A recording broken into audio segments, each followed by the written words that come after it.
ನಮ್ಮ ಬಿಸ್ನೆಸ್ ಅಲ್ಲಿ ನಮಗೆ ಈ ತರ ಲಾಸ್ ಆಗುತ್ತೆ ಅಂತ ನಾವು ಅನ್ಕೊಂಡೇ ಇರ್ಲಿಲ್ಲ. ಸೊ ಅಲ್ಲೋ ಗೈಸ್, ಎಲ್ಲರಿಗೂ ಈ ಬಂಗಾರದಂತ ಹುಡುಗ ಮಾಡೋದು ನಮಸ್ಕಾರ. ಇವತ್ತು ಡೇ 28. ರೀಸೆಂಟ್ ಆಗಿ ನಮ್ದೇ ಓನ್ ಟಿ ಶರ್ಟ್ ನ ಲಾಂಚ್ ಮಾಡಿದೀವಿ. ಸೊ ಹೋಗಿ ಚೆಕ್ಔಟ್ ಮಾಡಿ. ಸೊ ನಿಮ್ಗೇನಾದ್ರು ಬೇಕಿದ್ರೆ ನೀವು ಆರ್ಡರ್ ಕೂಡ ಮಾಡ್ಬೋದು ಗೈಸ್. ನಾವು ಅನ್ಕೊಂಡಿರ್ಲಿಲ್ಲ ಸೊ ನಮ್ಮ ಬಿಸ್ನೆಸ್ ಅಲ್ಲಿ ನಾವು ಈ ತರ ಲಾಸ್ ಕಾಣ್ತೀವಿ ಅಂತ.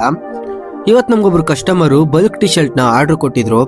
ಅಡ್ವಾನ್ಸ್ ಅಂತ 1000 ರೂಪೀಸ್ ಮಾಡಿದ್ರು. ಸೊ ನಾನು 50% ಮಾಡಿಸ್ಕೋಬೇಕಿತ್ತು. ಇಲ್ಲ ಬಿಡು ಆರ್ಡರ್ ಕನ್ಫರ್ಮೇ ಇರುತ್ತೆ ಅಂತ ಅನ್ಕೊಂಡು ಅವ್ರು ಹಾಕಿ 1000 ರೂಪಾಯಿನ ನಂಬ್ಕೊಂಡು ನಾನು ಅವ್ರು ಕಳ್ಸಿದಂತ ಡಿಸೈನ್ ಎಲ್ಲಾನು DTF ಕಳಿಸಿದೆ.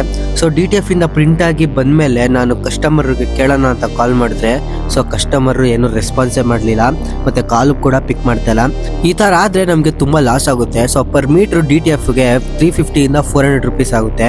ಸೊ ನಾವು 1 ಮೀಟರ್ 2 ಮೀಟರ್ ಮಾಡಿಸ್ಕೊಳಕ್ಕಾಗಲ್ಲ. 5 ಮೀಟರ್ಸ್ ಮೇಲ್ಗಡೆನೆ ನಾವು DTF ನ ತರ್ಸ್ಕೋಬೇಕಾಗುತ್ತೆ. ಮತ್ತೆ ಅದನ್ನ ತರ್ಸ್ಕೊಳ್ಳೋದಕ್ಕೂ ಕೂಡ ಡೆಲಿವರಿ ಚಾರ್ಜಸ್ ಕೂಡ ಬೀಳುತ್ತೆ. ಇದನ್ನೆಲ್ಲ ಕ್ಯಾಲ್ಕುಲೇಟ್ ಮಾಡಿ ತುಂಬಾ ಮಿನಿಮಮ್ ಪ್ರೈಸ್ ಗೆ ನಾವು ಟಿ ಶರ್ಟ್ ಕೊಡ್ತಾ ಇದೀವಿ. ಸೊ ಆರ್ಡರ್ ನೀವು ಕೊಟ್ಟಾದ್ಮೇಲೆ ಪ್ಲೀಸ್ ಯಾವ್ದೇ ಕಾರಣಕ್ಕೂ ಕ್ಯಾನ್ಸಲ್ ಮಾಡ್ಕೊಳಕ್ ಹೋಗಬೇಡಿ. ಸೊ ಎಷ್ಟೊಂದ್ ಜನ ಕೇಳ್ತೀರಾ, ಬ್ರೋ ಏನಕ್ಕೆ ಹಾಫ್ ಅಮೌಂಟ್ ಕೊಡ್ಬೇಕು, ಬ್ರೋ ಏನಕ್ಕೆ ಫುಲ್ ಅಮೌಂಟ್ ಕೊಡ್ಬೇಕು, ಫಸ್ಟ್ ಟಿ ಶರ್ಟ್ ಮಾಡಿ ಆಮೇಲೆ ನಾವು ನಿಮ್ಗೆ ಅಮೌಂಟ್ ಕೊಡ್ತೀನಿ ಅಂತ ಎಷ್ಟೊಂದ್ ಜನ ಹೇಳ್ತೀರಾ. ಸೊ ಏನಕ್ಕೆ ಅಂದ್ರೆ ಇದೇ ರೀಸನ್. ನಾವು DTF ಗೆಲ್ಲ ಕಳಿಸಿ ಪ್ರಿಂಟ್ ಎಲ್ಲ ಆದ್ಮೇಲೆ ತರ್ಸಾದ್ಮೇಲೆ ಬ್ರೋ ನನ್ನ ಹತ್ರ ಅಮೌಂಟ್ ಇಲ್ಲ, ನೆಕ್ಸ್ಟ್ ಟೈಮ್ ಮಾಡಿಸ್ಕೊತೀನಿ ಅಂತಾರೆ. ಸೊ ಈ ತರ ಅಂದಾಗ ನಾವೆಲ್ಲ ಅಲ್ಲಿ ಖರ್ಚು ಮಾಡಿ ನಾವು DTF ಗೆ ನೀವು ಕೊಟ್ಟಿರೋಂತ ಡಿಸೈನ್ ಪ್ರಿಂಟ್ ಎಲ್ಲ ಹಾಕ್ಸಿರ್ತೀವಿ. ಸೊ ಲಾಸ್ಟ್ ಗೆ ನೀವು ಬೇಡ ಅಂದಾಗ ಅದರಿಂದ ನಮ್ಗೆ ತುಂಬಾ ಲಾಸ್ ಆಗುತ್ತೆ. ಸೊ ಅದಕ್ಕೋಸ್ಕರ ಗೈಸ್ ನಿಮ್ಮ ಹತ್ರ ರಿಕ್ವೆಸ್ಟ್ ಮಾಡ್ಕೊಳ್ಳೋದೇನು ಅಂದ್ರೆ ಆರ್ಡರ್ ನ ನೀವು ಒಂದ್ಸತಿ ಕೊಟ್ಮೇಲೆ ಯಾವ್ದೇ ಕಾರಣಕ್ಕೂ ಕ್ಯಾನ್ಸಲ್ ಮಾಡ್ಕೊಳಕ್ ಹೋಗಬೇಡಿ.